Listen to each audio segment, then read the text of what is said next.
students, I'm your maths teacher Pooja. Now today we are going to take up the topic of rational numbers, the properties of addition and subtraction of rational numbers. In this lecture we will learn or we will see about the properties that exist under the addition and subtraction of rational numbers. ठीक है, और in previous lecture we have learnt about the basic addition and subtraction of this. So let's start. In this property, जो first property है हमारी closure property, ठीक है. जैसे integer previous class में आपने पढ़ा था, उसमें भी बहुत सारी प्रॉपर्टीज़ आपने देखी थी. Closure property, commutative property, associative property, additive inverse and additive identity. तो उसी तरह से सेम हमारा क्या है, रेशनल नंबर में भी ये चीज़ें एग्जिस्ट करती हैं, ये सारी प्रॉपर्टीज़. ठीक है, तो first property is closure property. ठीक है, तो rational numbers are closed under addition and subtraction both. तो जो क्लोज़र प्रॉपर्टी होती है वो अंडर एडिशन एंड सब्ट्रैक्शन दोनों ही होल्ड करती है हमारा किस में, रेशनल नंबर में. ठीक, तो हमारी जो क्लोज़र प्रॉपर्टी इंटीजर में आपने देखी थी, इन जनरल हमारी क्या होती है, आप जानते हो, a + b = b + a. ठीक है, ये होती है, मतलब कि अगर हम a + b करें चाहे b + a करें तो हमारा क्या होगा, वही सेम चीज़ मिलता था हमारा इंटीजर में. वैसे ही रेशनल नंबर में हमें देखना, सपोज़ हमारे पास दो रेशनल नंबर्स दिए हैं a/b एंड c/d. तो अगर एडिशन में देखेंगे तो इन दोनों को अगर हम ऐड करें a/b + c/d, ठीक है, a/b + c/d, अगर इन दोनों को ऐड करें तो हमारा जो एक नंबर मिलेगा वो भी क्या होगा, एक रेशनल नंबर होगा. फॉर एग्ज़ाम्पल, अगर हम a/b के प्लेस पे 4/5 और c/d के प्लेस पे 2/5 ले लें तो इनको ऐड करेंगे, सेम डिनोमिनेटर है तो एलसीएम 5 आएगा. 4 + 2 = 6. 6/5 is a rational number. Similarly अगर हम सब्ट्रैक्शन के लिए देखें तो यहाँ क्या हो जाएगा, a/b - c/d. यहाँ पे सब्ट्रैक्शन है, इस वजह से यहाँ माइनस साइन लग जाएगा. और एग्जाम्पल हम सेम लेते हैं तो ये क्या हो जाएगा, 4/2 - 2/5. Denominator is same, the LCM is 5. तो यहाँ पे 4 में से 2 जाएगा तो 2 बचेगा, 2/5 ऑल्सो अ रेशनल नंबर. तो ये जो क्लोज़र प्रॉपर्टी थी ये होल्ड कर रही है किसमें किसमें, हमारा एडिशन में भी और सब्ट्रैक्शन में भी.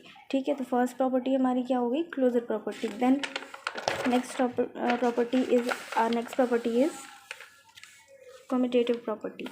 सो कम्यूटेटिव प्रॉपर्टी जो होती है ये होल्ड करती है only for addition, not for subtraction. Commutative property only holds for addition, not for subtraction. तो एडिशन के लिए जो होल्ड करती है हमारी कम्यूटेटिव प्रॉपर्टी, जो अभी पीछे मैंने प्रॉपर्टी बताई थी, अभी एक property a + b = b + a अगर हम करते हैं ऐसे, तो ये हमारा कम्यूटेटिव प्रॉपर्टी में जनरल आता है. ठीक, तो इस तरह से हम रेशनल नंबर में देखते हैं. यहाँ पे दो रेशनल नंबर हमारे पास दिए हैं, a/b एंड c/d. अगर कम्यूटेटिव प्रॉपर्टी हमें प्रूव करनी है तो क्या हो जाएगा, हमारा a/b + c/d = c/d + a/b. मतलब कि अगर हम a/b + c/d करें, चाहे a/b को पहले ऐड करें और c/d को बाद में, या फिर c/d को पहले रख के a/b को देन बाद में ऐड करें, तो दोनों में कंडीशन में ही हमारा क्या होगा, जो आंसर आएगा वो सेम आएगा. फॉर एग्ज़ाम्पल, जैसे यहाँ पे दिया है 1/3 + 4/3 = अब यही चीज़ हम रिवर्स कर देते हैं. तो यहाँ पे जब हम इसको सॉल्व करेंगे तो दोनों का ही आंसर क्या आएगा, 5/3. तो ये एडिशन के लिए तो करेक्ट है. अब सब्ट्रैक्शन के लिए भी देखते हैं करेक्ट है या नहीं. दो रेशनल नंबर्स दिए हैं a/b and c/d. Let's see. a/b - c/d does not = c/d - a/b. मतलब कि हम इसको रिवर्स करके नहीं लिख सकते हैं. अगर हम रिवर्स करके लिखते हैं तो हमारा आंसर अलग अलग आएगा. इसको भी देख लेते हैं. फॉर एग्ज़ाम्पल, ये एक हमारा वैल्यू दिया है 2/3 और दूसरा है 4/3. ठीक है, यहाँ पे हम 2/3 को पहले रखते हैं, 4/3 को बाद में, और यहाँ पे 4/3 को पहले और 2/3 को बाद में. जब इसको सॉल्व करेंगे तो एलसीएम तो दोनों का सेम आएगा. उसके बाद जब हम सब्ट्रैक्ट करेंगे तो 2 - 4, 4 में से 2 जाएगा, 2 बच जाएगा. लेकिन यहाँ पे हमें साइन देखना है, तो इसके आगे प्लस साइन है और यहाँ पे माइनस साइन है. जो साइन बड़ा होता है वहीं हम अप्लाई करते हैं. तो 4 बड़ा है तो इसीलिए हम यहाँ क्या अप्लाई करेंगे, माइनस. अब यहाँ पे 4 - 2, 4 में से 2 गया, 2 बचा. यहाँ पे प्लस साइन है और यहाँ पे माइनस साइन है. तो ये 4 जो है बड़ा है, इसका साइन क्या है, पॉजिटिव. तो इसीलिए क्या है, पॉजिटिव है. अब यहाँ पे आप देख रहे हो वैल्यूज़ सेम है बट साइन अलग अलग है. तो ये क्या हो जाएगा, हमारा दोनों वैल्यूज़ अलग अलग आई हैं, तो ये सब्ट्रैक्शन के लिए कम्यूटेटिव प्रॉपर्टी जो होती है वो होल्ड नहीं करती है। फिर हमारा नेक्स्ट जो प्रॉपर्टी है वो क्या है, associative property. Associative property is same as commutative property. Commutative property में हमारे 2 रेशनल नंबर्स थे, एसोसिएटिव प्रॉपर्टी में क्या हो जाएंगे, 3 rational numbers, 1, 2 and 3, A/B, C/D and E/F। ये एक जनरल एग्जाम्पल के लिए है। ये भी प्रॉपर्टी हमारी एडिशन के लिए होल्ड करती है, सब्ट्रैक्शन के लिए होल्ड नहीं करती है, ठीक है। अब यहाँ पे अगर हम एडिशन के लिए देख रहे हैं तो तीनों टर्म्स को हम ऐड कर लेंगे और इधर भी मैंने लिखा है। अब देखिए आप यहाँ पे एसोसिएटिव प्रॉपर्टी में होता क्या है।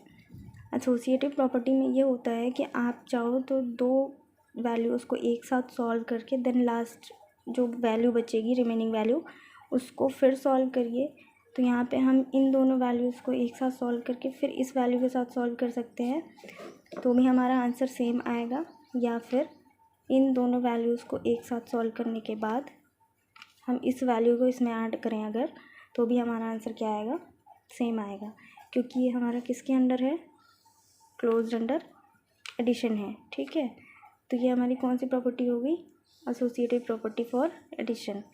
ये प्रॉपर्टी हमारी सब्ट्रैक्शन के लिए होल्ड नहीं करती है, ठीक।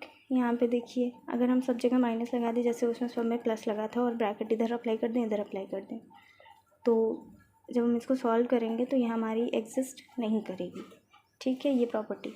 फिर उसके बाद आता है हमारा एडिटिव आइडेंटिटी। एडिटिव आइडेंटिटी क्या होता है, आइडेंटिटी से आप देख रहे हो यहाँ पे, आइडेंटिटी मीन्स होता है कि जो वैल्यू अगर आपको गिवन है तो आंसर भी वही वैल्यू आपकी आनी है। सपोज़ आपके पास अगर 8 दिया हुआ है तो अगर उसका आंसर आपका 8 ही आएगा तो वो उसकी क्या हो जाएगी, आइडेंटिटी। तो उसी तरह से जो हमारा एडिटिव आइडेंटिटी होती है, इसकी डेफिनेशन दी है यहाँ पे, 0 is called the additive identity of a rational number. 0 जो होता है किसी भी रेशनल नंबर की एडिटिव आइडेंटिटी कहलाती है। क्यों, क्योंकि देखिए यहाँ पे, because the sum of 0 and a rational number is a rational number, ठीक है। अगर किसी भी रेशनल नंबर में अगर हम 0 ऐड करेंगे तो हमारा क्या मिलेगा, हमें rational number. Suppose rational number छोड़ के अगर हम देखते हैं, ये हमारे पास 5 दिया है, 5 में अगर हम 0 ऐड करेंगे, किसी भी नंबर में अगर हम 0 ऐड करेंगे तो वही नंबर हमें मिलेगा, तो मीन्स कि ये इसकी आइडेंटिटी हमें मिल रही है। तो ये क्या हो गया, इसका एडिटिव आइडेंटिटी।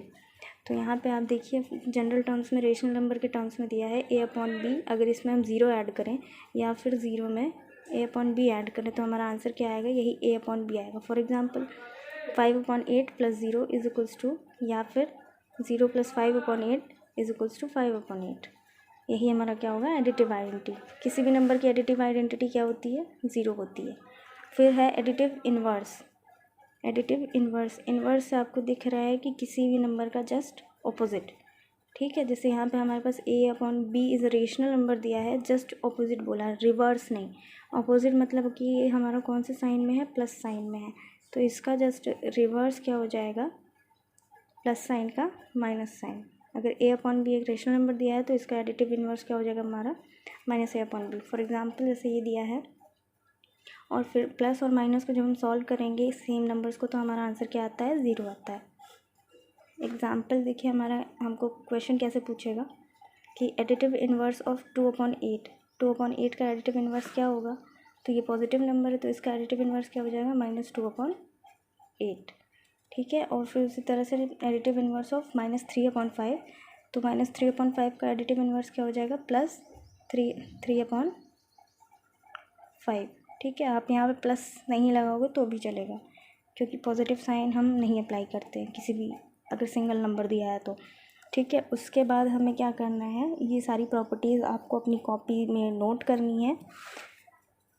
देन उसके बाद आपको ये एक्सरसाइज 1.3 जो दी हुई है ये आपको सॉल्व करना है। तो इसमें से जो आपके फर्स्ट 6 क्वेश्चंस हैं ये आपके चूज़ द करेक्ट ऑप्शंस वाले हैं, तो इसको आप सॉल्व करेंगे पूरा एक्सप्लेन करके, ठीक है। जैसे दिया है जो the additive inverse of -5/13 is, तो आप यहाँ पे इसका डायरेक्ट आंसर लिखोगे, इज़ 5/13 ऐसे, ठीक है। वैसे ही सारे क्वेश्चंस आपको सॉल्व करने हैं 6 तक, और ये जो फिल इन द ब्लैंक्स है ये आपको फिल करके सेंड करना है, ठीक है। और बस यहीं तक पहले आपको आज सॉल्व करना है, देन नेक्स्ट लेक्चर में हम लोग आगे का टॉपिक देखेंगे।